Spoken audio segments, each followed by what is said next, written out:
Why do grown women dress like little girls? Maybe it's the male gaze, maybe it's the patriarchy, maybe it's trauma. But what if it's for the female gaze? I want to explore this idea of the female gaze and contrast to the male gaze without actually centering men in the conversation. So just girl to girl, they to them, whatever you identify as. If you identify in the female spirit, I think we're going to have a better conversation about what it means to express ourselves as grown women who sometimes look like little girls. Now, recently this came to my attention that an artist named Chloe Cherry was sort of going viral, I guess in her sphere, for being controversial. Some called her PDF baiting, and the comment sections pretty much tore her apart. She has over 1 million followers on Instagram and is actually followed by Ela Klein, which I'll get to why that matters in a moment. Chloe Cherry is 26 years old. She is an adult actress, but actually recently got a role on Euphoria. Chloe doesn't have a big role in the show Euphoria, but because of it, was allowed to retire from adult content. She actually made some news in the last few days because she doesn't know when season 3 of Euphoria is coming out,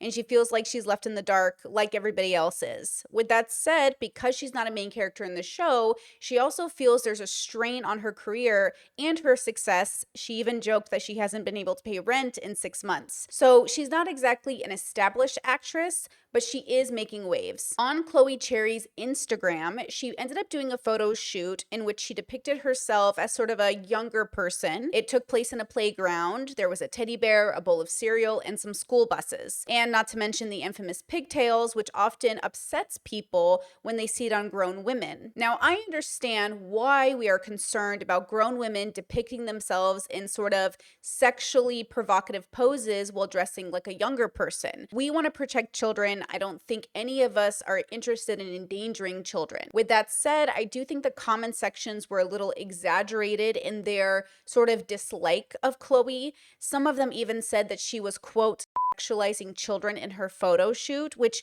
obviously isn't accurate since no children were present. Chloe also didn't choose this shoot. They actually had somebody come in and dress her, had somebody else direct it. She isn't technically responsible for the theme of the shoot, but since she did model in the shoot, she received most of the backlash. I understand why people are upset with her because there's something inside of us that does want to protect children, but also I wonder if that's because of the world we live in. If we lived in a different universe, could women display themselves in sort of a youthful way without it being perverted? Is it because Chloe is an adult actress, even if she's a former adult actress? Is that her reputation, and so anything she does is inappropriate? Would you still like to have an internet presence, even if it's a kind of a more vanilla kind of content? Would that be fun, or that you see that as more pointless? I wish there was a way to kill me on the internet and just like somehow delete everything, or just kind of die in a sense.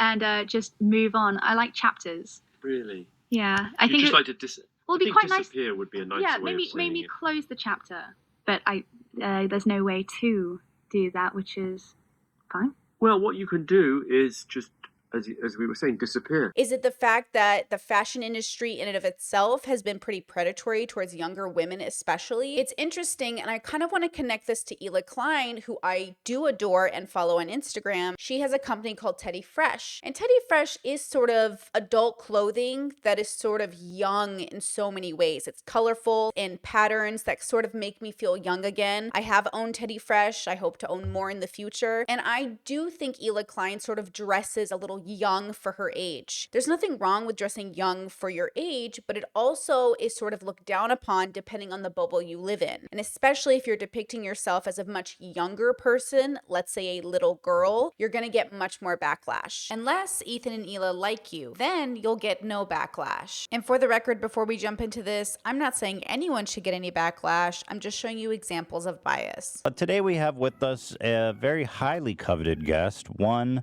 who many of us have probably, well, let me just say this, Zach. Zach has, how do I say this without getting demonetized? Many times, dude. Yeah. You had to go there. Ela is also all quiet out, so. Yeah. And also, actually, Belle Delphine is going to be my costume, too, for Halloween. Wow. No. That is demon behavior. All right, go ahead, demon. Hello, everyone. As I'm sure you're all aware, this has been quite a chaotic week for me. The situation has taken up a lot more time than I Are would we have liked. seriously gonna sit and stare at this? It's honestly the worst. Can we put up a picture of her instead?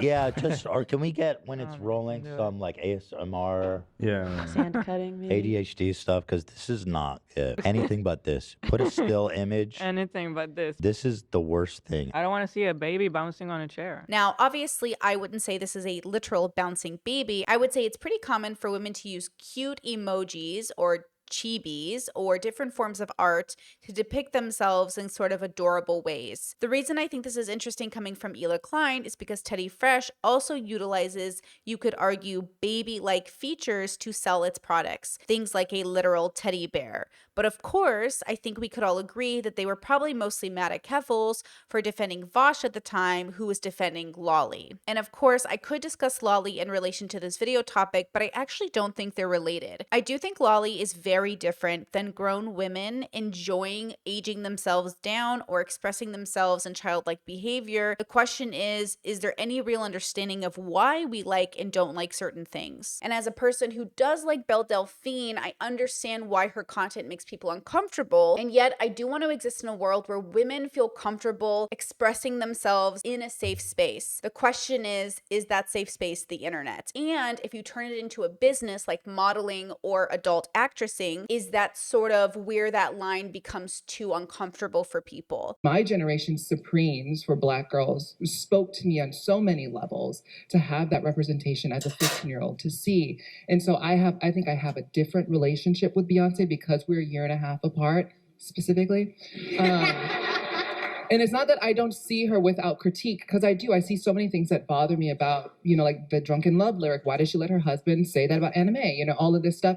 I wish that was not in there. But also having Partition come out in December, like a couple months before my book came out, when I'm writing about sex work and sexual abuse and issues with my body and my sexuality, it was freeing to have Beyonce and showing her ass and owning her body and claiming that space. That meant a lot to me because it gave me the okay as someone who I looked up to since I was 15 to have that. And I'm not saying that she is not participating in all of this. My concern, though, is that whole idea, again, when we think about containment, that we say, oh, but this person who is doing major harm, let's say, because I see a part of Beyonce that is, in fact, anti-feminist, that is assaulting, that is a terrorist.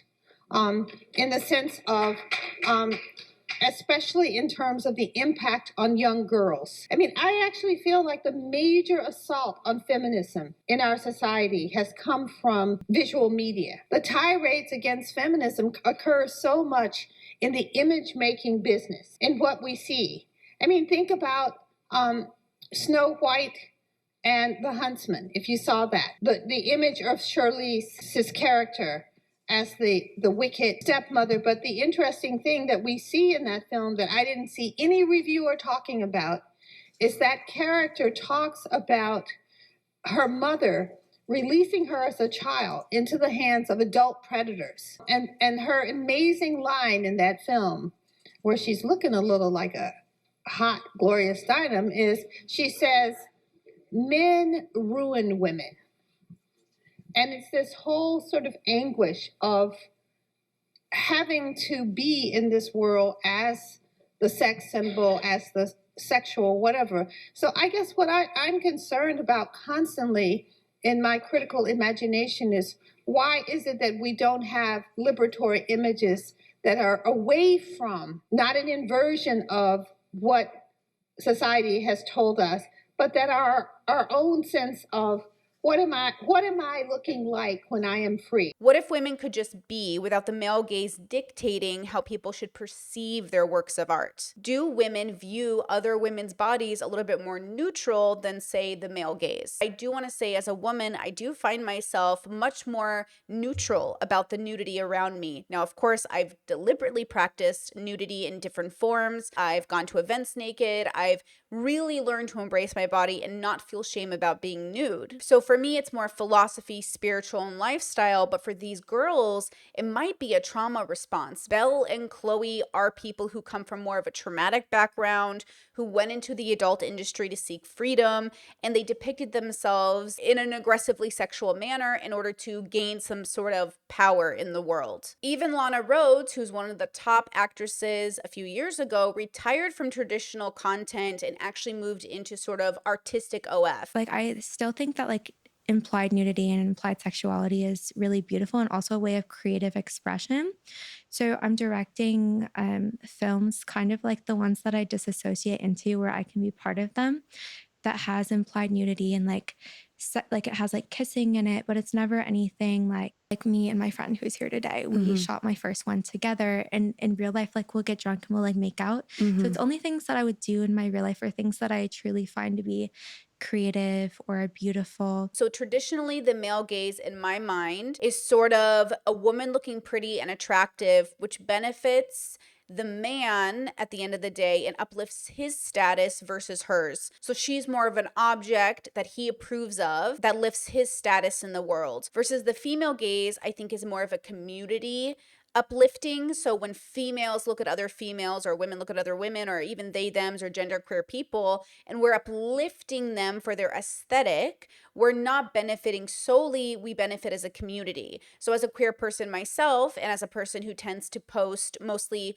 I would say, more risque than not risque content on Instagram and OF, I'm focusing on uplifting the imagery of the aesthetic more than thinking about the fact that I have a partner. Like, the fact that I have a partner doesn't come into the content I'm creating, because I think about the content as sort of a artistic element, an expression of self, a opportunity for me to explore aesthetic. And so for aesthetic to be the focus instead of ego changes the gaze. The male gaze, for me, feels very objectifying. It makes me feel pretty ugly, actually, and I don't like it very much. I don't think about the people who watch me on OF or Instagram being men or women. I think of them as being people who like aesthetic. And if you like aesthetic, I'm your girl. But if you're here for purely sexual objectification, probably choose a different content creator. And at the end of the day, it is content creation. So for Chloe to put out this post on Instagram is a part of that creation. Whether you like it or not, or are uncomfortable with it,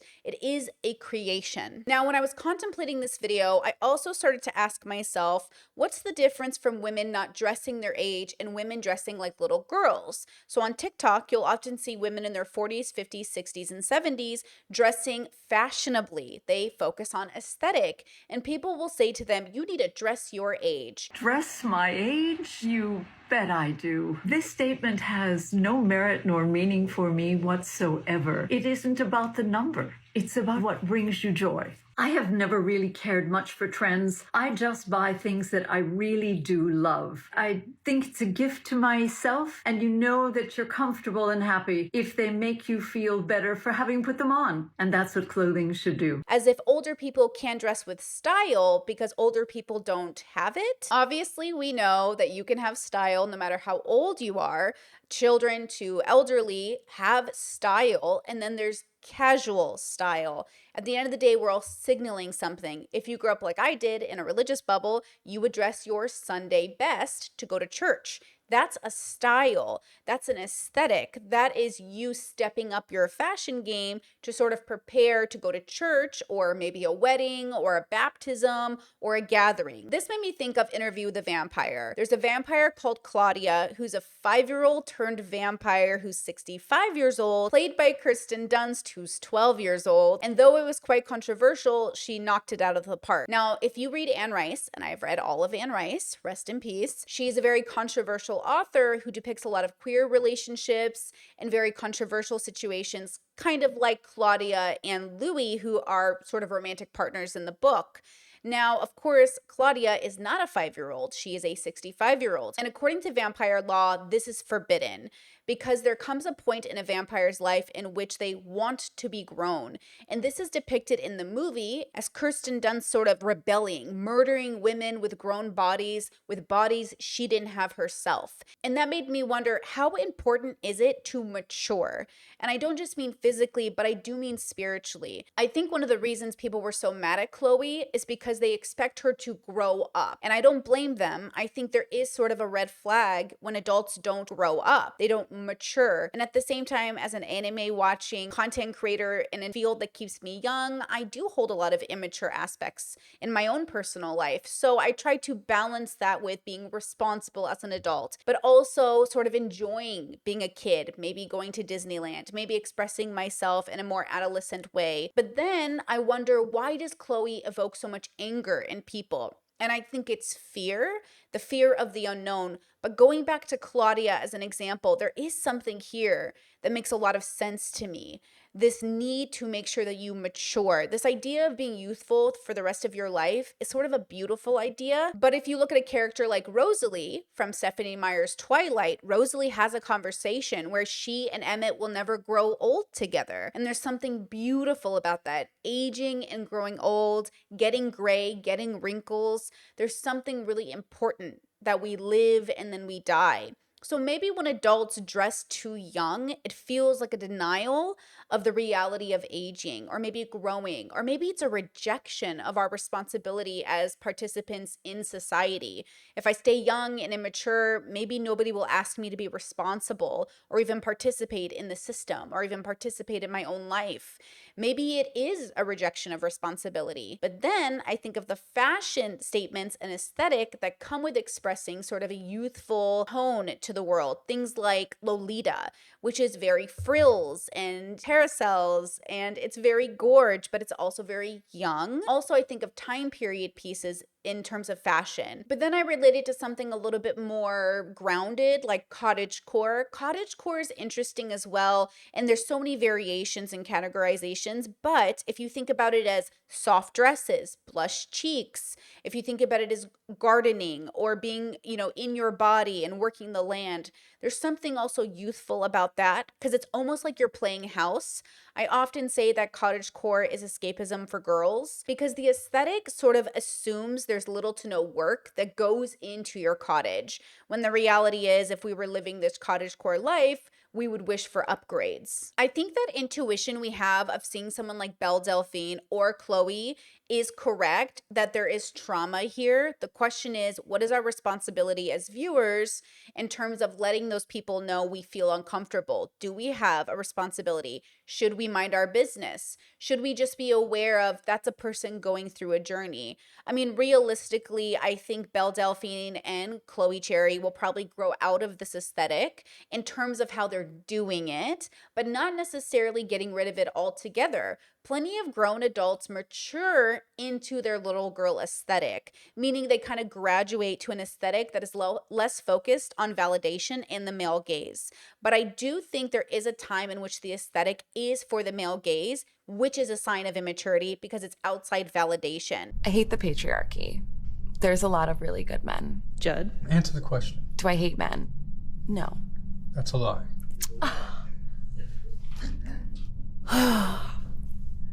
I think that there's a lot of men that benefit from the systemic oppression of women in our culture and society and religions. And I do wish that more men could stand up for us.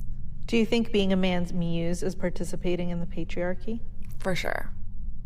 Did you hate being a muse? I wouldn't say I hate it, but I do see how it kind of, keeps women in this place of being objects to be fantasized about. I think that when you're a muse, men want to see what they want to see, and they don't necessarily see you for who you actually are. And then when they do, when the bubble is burst, they're like, oh, no, you're not my fantasy girl anymore. But then again, it's like, as a woman, we kind of have to get it where we can. If I can be a muse and get something out of it and advance myself, and that's the position I need to be in, I'm gonna take it. Now, girl aesthetic can be toxic, and there is a girl bubble that is seeking validation from the girl community that I think is not good. And as a person who loves philosophy and introspection and extrospection, I want to encourage you to think of your life as more about the validation you're seeking from yourself and your own values, and finding a community that reflects those values. So if girls look at me and love my aesthetic, I want it to be a sex positive community, a thoughtful community, a hair aware community, a sort of community that is aware that the aesthetic is about expression, it's about fashion, it's about art. It's not about necessarily the sexualization or objectification of my body, no matter how naked I might be in my photos. So when we're signaling to the outside world, I want to encourage the Chloe Cherries to signal correctly. I would say that I want to encourage them to not center their work or their life on the male gaze, and instead of center their life on signaling to the female gaze, which I think should uplift them in the future. So be careful how you signal, and be careful who you're signaling to. And at the end of the day, seek validation from your own internal compass. Use your values as a compass. Because at the end of the day, the relationship you have with yourself and what you signal to the world is a very complicated and very impactful relationship that will impact you emotionally and physically and spiritually. And so I want to encourage you to make sure you know why you're doing something, and then to own that thing that you're doing. Or, as Khadija always says, as always, be sure to feed your plets, water your plets, and remember, you can always change your mind, because you can. You can always choose to do or be somebody else, but make sure in the moment that you are choosing to be that person, you know why you're doing it. No matter who you are or how you express yourself, someone's always going to have a problem with it. It doesn't matter if you're dressing for the gym or a rave. If you're showing any amount of skin, you might upset somebody. It doesn't matter if you're an adult enjoying a skating rink or an adult enjoying a playground, someone's going to be upset. It doesn't matter if you're a person going to church or a woman dressing modest, someone's going to be upset. It doesn't matter what you do, someone's going to be upset. So make sure you know why you're doing it and do it for you. I remember. In my head, in real life, I'm in bed. My belly's being fed, and I'm okay.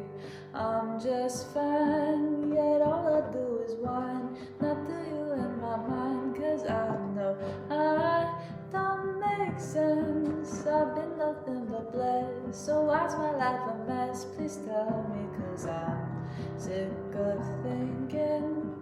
Yeah, I'm sick of reaching out for the truth and living life as a fool. Dun, da, da, da, da, da, da, da.